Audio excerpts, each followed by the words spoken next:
kakegurui Kakegurui is an anime about women getting overly turned on from dumpling. And I can tell you that I watched it with the biggest smile on my face. Like, I was geeking out watching this. The anime revolves around Yumeko Jabami.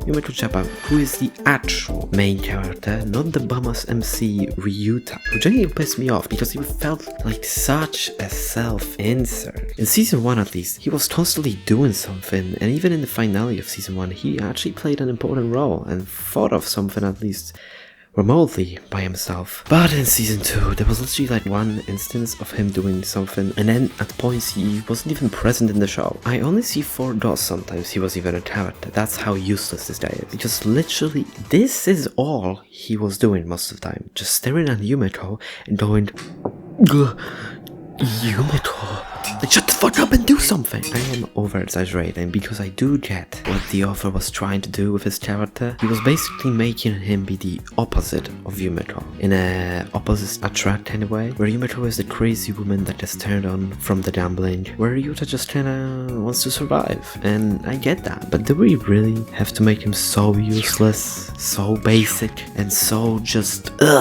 plain? He was genuinely just such a plain main character, the type I feel like I've seen in 100 different pieces of media already. Moving on from the bum, let's talk about Yumeko Jabami, the GOAT. She is genuinely such a great and goated character. I love her. But why is she goated? Well, first of all, she's so bad, like holy shit. You are gay if you are not attracted to this. Not that there's anything wrong with that, just be honest with yourself. But let's actually talk about her character. As I said earlier, she is completely insane and a really great representation of gambling addiction, in my opinion. She's so deep into her addiction that she doesn't even bat an eye on betting everything in every single game she plays, and also doesn't have a problem with bringing in her friends and forcing them into her own little gambling world. She manipulates them to bet on her when she herself is never sure if she's gonna win. And that's the thing, she never wants to be sure about the result. She constantly seeks that rush of emotion and fuel when gambling. For her, the best game is when the odds are completely random, not set in anyone's favor, even her own. This is why she does bullshit like this. She literally gets turned on from gambling. That is why when the suicidal eye patch bitch came along and cheated every game so that she would kill herself, Yumeko got really pissed at her. Mind you, Yumeko has no problem with cheating if it makes the game more interesting and tense, but with the way Midari cheated the game, where it was basically guaranteed that she would die, it took away all the risk and fun from the game, whatever the fun was supposed to be here. Later on in season 2, Yumeko, Midari, and some girl I forgot the name of were playing a guillotine game, where they all inserted their fingers and had to cut the strings one by one to see who would pussy out and pull out before the guillotine fell. Midari, of course, took all the fun to herself by cutting off the last 2 strings, because she's fucking crazy. This revealed that the girl I forgot the name of cheated the game and the guillotine wasn't actually gonna drop. Yumeko got so mad that she genuinely couldn't even bear to look at the woman. She knew, of course, there was a chance the girl was cheating, because Yumeko is also extremely smart, which I forgot to mention, but she was willing to take the risk and play until the last turn fairly, and Midari ruined that for her. Speaking of Midari, I don't even know what to say. Like, this woman literally started dripping playing against Yumeko. Midari is basically a very suicidal and visibly troubled mentally woman, to say the least. In a similar manner to Yumeko, she also gets really aroused by gambling, but really only when the gamble is her life. She doesn't really care about anything else because this bitch just wants to die and she wants it to happen during the gamble. She is part of the school student council that basically runs the school because the teachers are just not there, I guess, or they're all paid off, I don't know. It's just kinda how it goes in these types of anime, that the teachers are just absent. The student council consists of a bunch of bumbling idiots and is run by Kirari Momobami, or Momibami, because she's a crazy ass dominating woman. She is the best woman in the entire show, and I can place my entire life on that. Like, do you remember this scene? My God. bad. Kirari basically turned the school into a world of gambling, all for her own pleasure and basically because she wanted to see what would happen.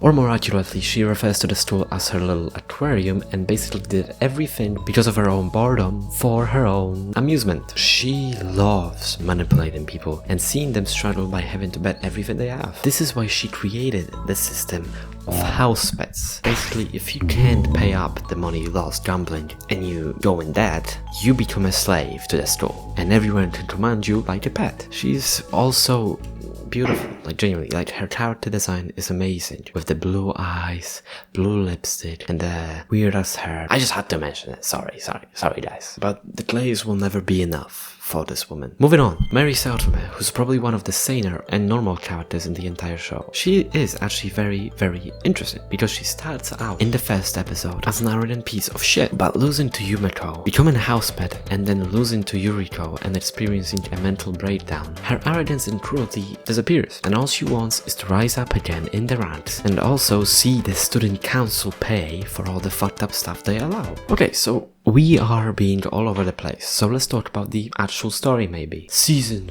1. Basically, we see everything from kinda Ryuta's point of view, since he's just a guy for us to follow, even though nothing would change if he wasn't there. But anyway, we see the story unveil from his point of view, and it revolves around Yumeko just wanted to gamble, and keep gambling with the biggest gamblers, which are of course the student council. So Yumeko just literally slams the entirety of the student council, also she can gamble with the president. At least that is what happens in season 1, and it's pretty well made and thought out. All of the characters feel unique and they all feel realistic and they have their own motivations, quirks and issues, and they're just interesting. They are over the top but like correctly done, you know what I mean? I do especially fondly look back on Yumemi. She's a singer idol whose dream was to become a Hollywood actress. On the outside she appears really cute and nice, acting like she loves her fans and stuff, when in reality she hates all of them because they're all degenerate filth. I mean, after losing to Yumeko, she had to play a compromising tape that exposed her, with her saying something along the lines of,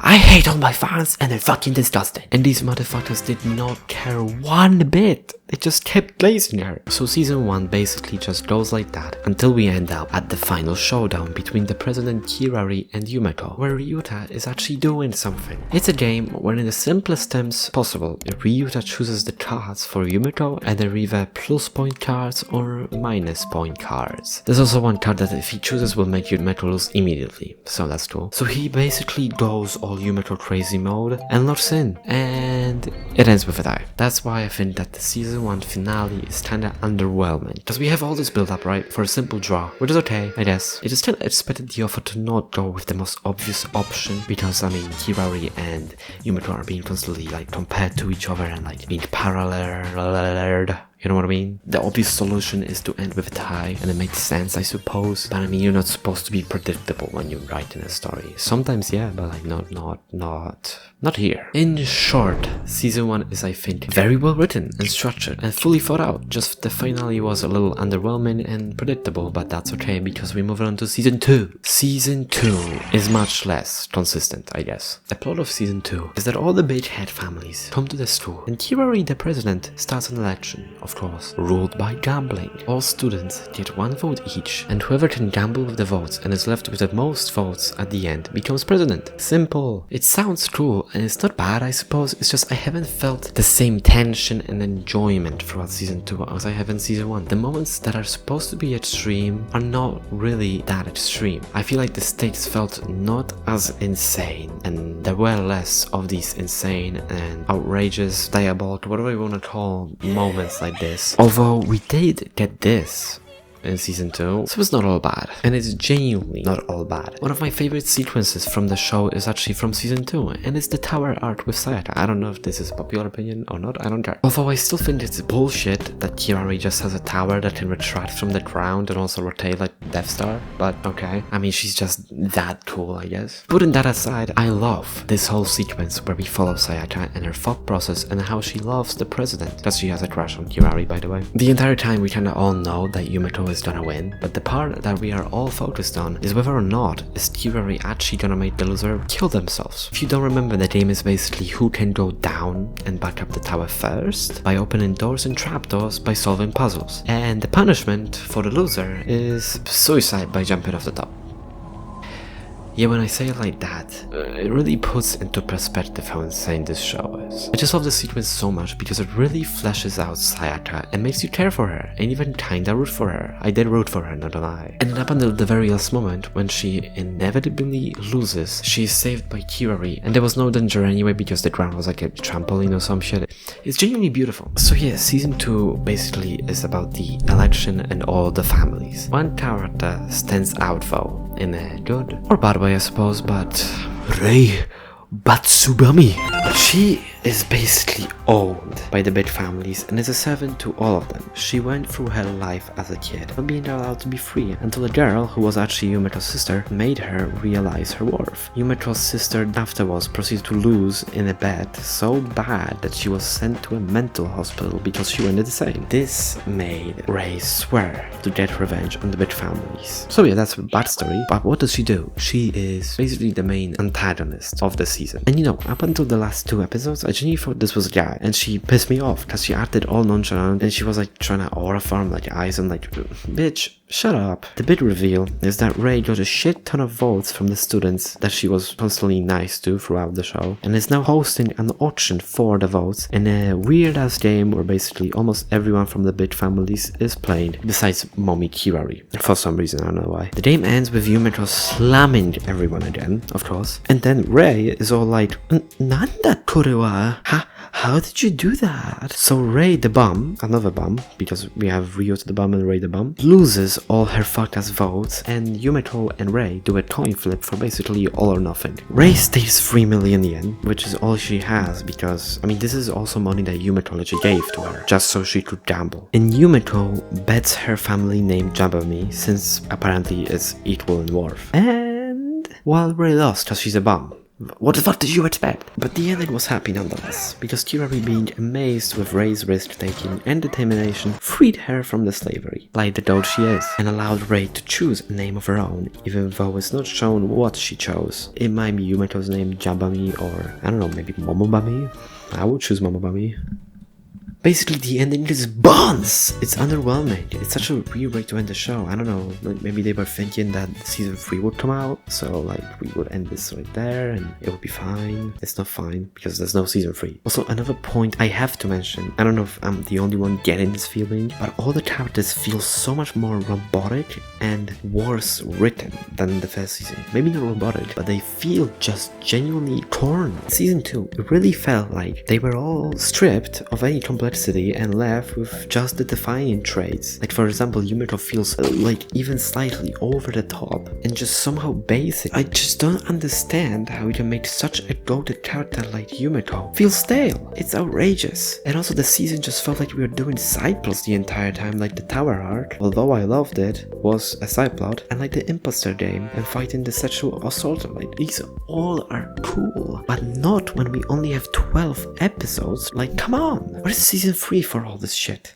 It just felt like we were doing nothing all season, and then it finally just kinda happened. That's my opinion. But let's talk about something more fun, shall we? By that, I mean the art direction and how lovely it is in this show. First of all, I didn't even realize when watching that this was animated by MAPPA themselves. Yes, the MAPPA that slowly is killing its employees. But aside from that, you can really tell how MAPPA's style evolved from this really basic and typical anime style, not saying it doesn't look great, just basic, to this beautiful painting and cinematic-like style that we all love. Anyway, this isn't a video about MAPPA. The art direction in this show is so lovely. I love the contrast with Kirari having white hair and these cyan ocean eyes and blue lipstick. It's so good. No one talks about the art in this show, and I don't know why. So I'm talking about it. It just has this feel to it, you know? This especially shows in how artsy the openings and endings are. Especially the openings. Although I'm not complaining about this ending. Look at opening 1, for example. It's so beautiful and mesmerizing and just so art. This is like what I think of when someone says queer art. Genuinely, this is the first thing that will pop into my head. I mean, the homoeroticism in this opening is diabolical. But also, am I complaining? No. Also, this foreshadowing for the tower scene. Season 2's opening is also great in all the same ways, just for some reason they toned down the homoeroticism, so I don't know why you would do that. I mean, do you know who your audience is? Like, it's okay, it's still awesome, it's still good. So, kakegurui is just such a sell. And so, yeah, I'll probably read the manga one day and make a video on that, whether it is in a week or 2 years. So, subscribe and keep the goat, my mommy.